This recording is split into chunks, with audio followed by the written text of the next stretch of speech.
നമ്മൾ ചോദിച്ചാൽ രാജ്യദ്രോഹികളായി പോകുമെന്ന് കോൺഗ്രസും ഇടതുപക്ഷവും സകല ആൾക്കാരും ഭയപ്പെടുന്ന ഒരു എക്കോസിസ്റ്റം അവരുണ്ടാക്കിയിരിക്കുകയാണ്. അതിനകത്ത് നമ്മളെല്ലാം നിൽക്കുന്നത്. മാധ്യമങ്ങൾക്ക് ഭയമാണ്, പ്രതിപക്ഷത്തിന് ഭയമാണ്. ഉറക്കെ ചോദിച്ചാൽ അത് രാജ്യവിരുദ്ധമായി പോകുമോ, സൈനിക വിരുദ്ധമായി പോകുമോ, അത് പാകിസ്ഥാൻ അനുകൂലമായ നിലപാടായി പോകുമോ എന്നൊരു ഭയപ്പാടുണ്ടാക്കിയിരിക്കുകയാണ്. ഈ ചോദ്യത്തോടെല്ലാം BJP റെസ്പോൺസ് നിങ്ങൾ നോക്കൂ. ഇവർ ശത്രുക്കളുടെ കൂടെയാണ്, ഇവർ സൈന്യത്തിൻ്റെ കൂടെയല്ല, ഇവർ രാജ്യത്തിനെതിരായി നിൽക്കുകയാണെന്നൊരു സാധനമുണ്ട്. അതിൽ ഭയപ്പെടുകയും അറക്കുകയാണ് എല്ലാവരും ചെയ്യുന്നത്. അല്ലെങ്കിൽ ഇപ്പോൾ നോക്കൂ, അമേരിക്ക നേരത്തെ അജിംസ് പറഞ്ഞല്ലോ, കശ്മീർ വിഷയത്തിൽ ഒരു തേർഡ് പാർട്ടിയെ കൊണ്ടുവരാൻ പാടില്ല എന്ന പ്രഖ്യാപിത നിലപാടും കരാറുമുള്ള രാജ്യമാണ് ഇന്ത്യ. ആരെങ്കിലും കശ്മീർ വിഷയം പരിഹരിക്കാൻ ഞങ്ങൾ എവിടെയാണെന്ന് പറഞ്ഞാൽ വേറെ പണി നോക്കുക എന്ന് പറഞ്ഞാണ് ഇന്ത്യയുടെ പാരമ്പര്യം. ഇപ്പോഴും അങ്ങനെ പറയാൻ പറ്റും, അതാണ് നയം.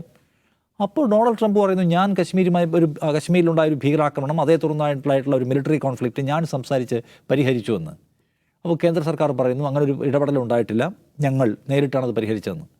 എങ്കിൽ അമേരിക്കയുടെ സ്ഥാനപതിയെ വിളിച്ചു വരുത്തി ചോദിക്കുക, എന്താ ഈ പറഞ്ഞതെന്ന്, നിങ്ങളെന്ത് മോശമാണ് ഈ പറഞ്ഞത്, നിങ്ങൾ എവിടെ ഇടപെട്ടു, ഞങ്ങളുടെ ഒരു അടിസ്ഥാന നയത്തിനെതിരായിട്ട് നിങ്ങൾക്ക് സംസാരിക്കാൻ എങ്ങനെ പറ്റുക?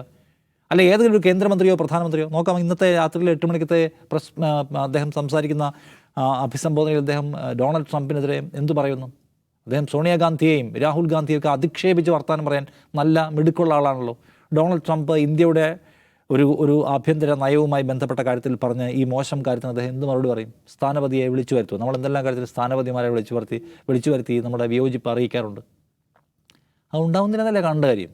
രണ്ടാമത്, ഇന്ത്യയെ സംബന്ധിച്ച് ഒരു തേർഡ് പാർട്ടി ഇടപെടുന്നു എന്നുള്ള കാര്യം വന്നാൽ നമ്മളുടെ നിലപാടെന്താണ്? പാകിസ്ഥാൻ നമ്മളെ ആക്രമിക്കാൻ ശ്രമിച്ചു, പാകിസ്ഥാൻ നമുക്കൊരു ഭീഷണിയേ അല്ല, അവരുടെ ഒരു ആക്രമണ ശ്രമങ്ങളും ഇവിടെ ഫലവത്തായിട്ടില്ല, എല്ലാം നമ്മൾ കർശനമായി തടഞ്ഞിരിക്കുകയാണ്, നമുക്കവരെ ഒരു ഭയവുമില്ല.